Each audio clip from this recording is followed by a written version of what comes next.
तो चलिए सीधे इसमें गोता लगाते हैं।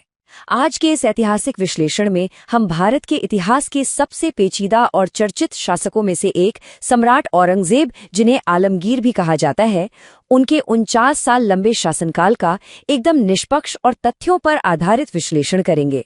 दरअसल जब हमारी टीम ये तय कर रही थी कि इस भारी भरकम विषय पर कैसे एक टायोग्राफी वीडियो, टेक्स्ट एनिमेटेड वीडियो बनाएं, तो हमें लगा कि भाई ऐतिहासिक दस्तावेजों और प्रमाणों को बिना किसी पूर्वाग्रह के ज्यों का त्यों सामने रखना ही सबसे बेहतरीन तरीका है। तो आइए उनके जीवन, नीतियों और साम्राज्य विस्तार को ऐतिहासिक चश्मे से गहराई से समझते हैं। चीजों को आसान और स्पष्ट बनाने के लिए हमने इस पूरे ऐतिहासिक कालखंड को इन 5 अलग-अलग हिस्सों में बांटा है। पहला, उनका शुरुआती जीवन। दूसरा, उनके संघर्ष और विस्तार। तीसरा, प्रशासन और धार्मिक नीतियां। चौथा, संस्कृति और उनके जीवन के विरोधाभास। और आखिर में उनके अंतिम साल और उनकी विरासत। इस तरह की रूपरेखा से इतने बड़े इतिहास को समझना हमारे लिए काफी आसान हो जाएगा। शुरुआत करते हैं हमारे पहले भाग से, औरंगजेब का प्रारंभिक जीवन और उनका तेजी से सत्ता के शिखर तक बढ़ना। अगर हम कालक्रम पर नजर डालें तो 1618 में गुजरात के दोहद में उनका जन्म हुआ और बचपन का एक बड़ा हिस्सा नूरजहां के सानिध्य में बीता।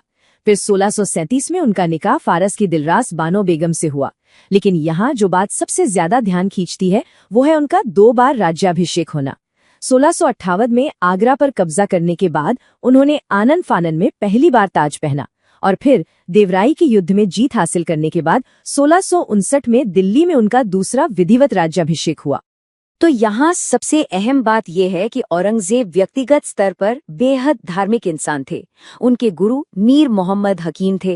वो सुन्नी इस्लाम का इतनी सख्ती से पालन करते थे कि उनकी इसी कठोर धार्मिक निष्ठा की वजह से ही उन्हें जिंदा पीर यानी जीवित संत कहा जाने लगा था। यही वो गहरा व्यक्तिगत विश्वास था जिसने आगे चलकर उनके पूरे शासन की मजबूत नींव रखी। चलिए अब रुख करते हैं हमारे दूसरे भाग का, संघर्ष और विस्तार। ये उनके साम्राज्य के सैन्य अभियानों और भारी ऐतिहासिक टकरावों का एक एकदम तटस्थ अवलोकन है। औरंगजेब के दौर में कई बड़े और ऐतिहासिक टकराव देखने को मिले। 1665 में जयसिंह और शिवाजी के बीच पुरंदर की मशहूर संधि हुई, जिसके ठीक बाद 1666 में शिवाजी को आगरा में कैद कर लिया गया। फिर 1675 में एक और बहुत बड़ी घटना घटी। दिल्ली में सिखों के 9वें गुरु तेग बहादुर जी की हत्या करवा दी गई क्योंकि उन्होंने इस्लाम कबूल करने से साफ इनकार कर दिया था। और दिलचस्प बात देखिए, बगावत की आग सिर्फ बाहर नहीं भड़की बल्कि महल के अंदर भी पहुंची, जब दुर्गादास के उकसावे में आकर खुद उनके बेटे राजकुमार अकबर ने अपने पिता के खिलाफ ही विद्रोह का झंडा बुलंद कर दिया। इसी दौर में जाट विद्रोह भी लगातार सुलगता रहा। अगर इसे एक एक करके समझें तो 1669 में गोकुला की हार और मृत्यु हुई, लेकिन ये बगावत यहाँ रुकी नहीं। 1685 में राजाराम के नेतृत्व में एक और बड़ा विद्रोह भड़का और इस बार तो सिकंदरा में अकबर के मकबरे तक को लूट लिया गया। इसी सिलसिले की अगली कड़ी में राजाराम के भतीजे चूड़ामन ने आगे चलकर भरतपुर राजवंश की नींव रखी।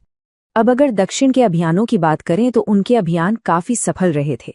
1686 में बीजापुर को मुगल साम्राज्य का हिस्सा बना लिया गया और ठीक उसके अगले साल 1687 में गोलकुंडा पर फतह हासिल की गई। ऐतिहासिक रिकॉर्ड बताते हैं कि गोलकुंडा के शासक उस वक्त अबुल हसन थे और मदन्ना व अकन्ना नाम के 2 प्रमुख ब्राह्मण अधिकारियों का सीधा संबंध उन्हीं के प्रशासन से था। अब आते हैं हमारे तीसरे हिस्से पर, प्रशासन और उनकी धार्मिक नीतियां। और याद रहे, हम यहाँ सिर्फ ऐतिहासिक रूप से दर्ज नीतियों का निष्पक्ष विश्लेषण कर रहे हैं। प्रशासन की बात हो और जजिया का जिक्र ना हो, ऐसा तो हो ही नहीं सकता। आसान शब्दों में कहें तो जजिया गैर मुस्लिमों पर लगाया जाने वाला एक कर था। हालांकि इसमें ब्राह्मणों, संतों, बुजुर्गों, गरीबों, पागलों, नाबालिगों और महिलाओं को छूट दी गई थी।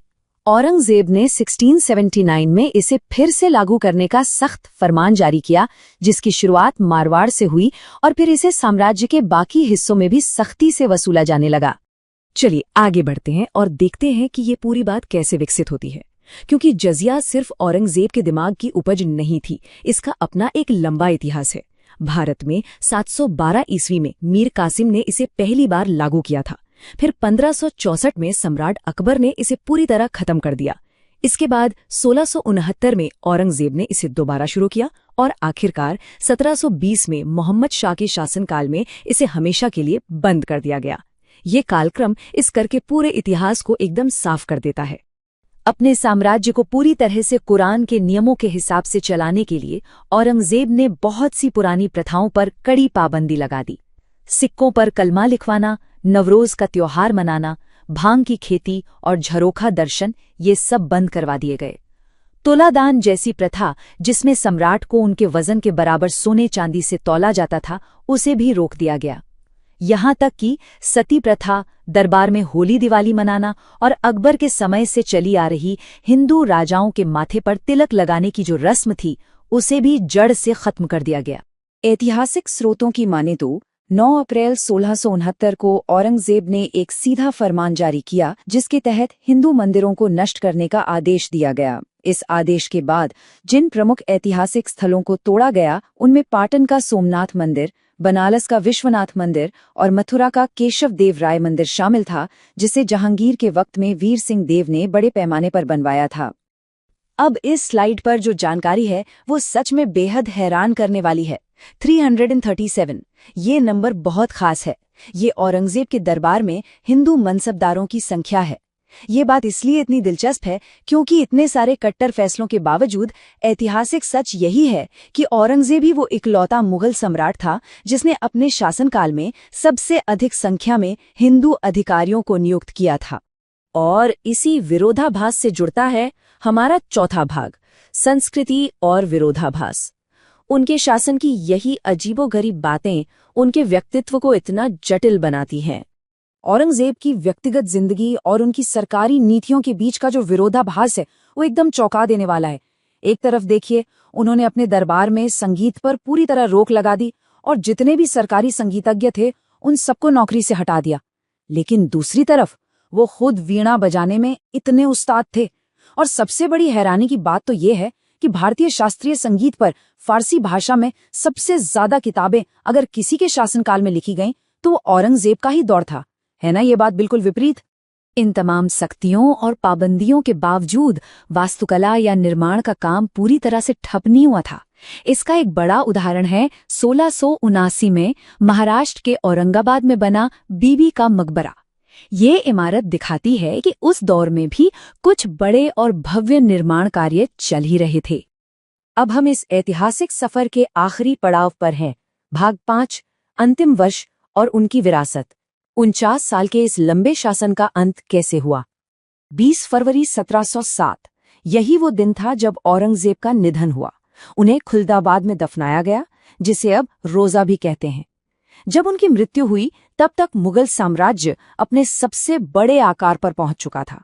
वो अपने पीछे पूरे 20 सूबों यानी प्रांतों का एक विशाल और भौगोलिक रूप से बहुत विस्तृत साम्राज्य छोड़ गए थे। और ये बात बहुत ही शानदार तरीके से इस ओर इशारा करती है कि इतिहास हमेशा कदमों और उनके दूरगामी परिणामों का खेल होता है। ऐतिहासिक दस्तावेजों के मुताबिक औरंगजेब का एक परम लक्ष्य था दारुल हर्ब को दारुल इस्लाम में बदलना। लेकिन जाते जाते एक बड़ा सवाल विचारणीय है, क्या उनके इस परम लक्ष्य और इन कट्टर नीतियों ने उनके इतने विशाल साम्राज्य की नींव को मजबूत किया या फिर अनजाने में उसी साम्राज्य के पतन के बीज बो दिए? इस पर विचार जरूर कीजिएगा। आज के इस ऐतिहासिक विश्लेषण में हमारे साथ जुड़ने के लिए बहुत बहुत धन्यवाद।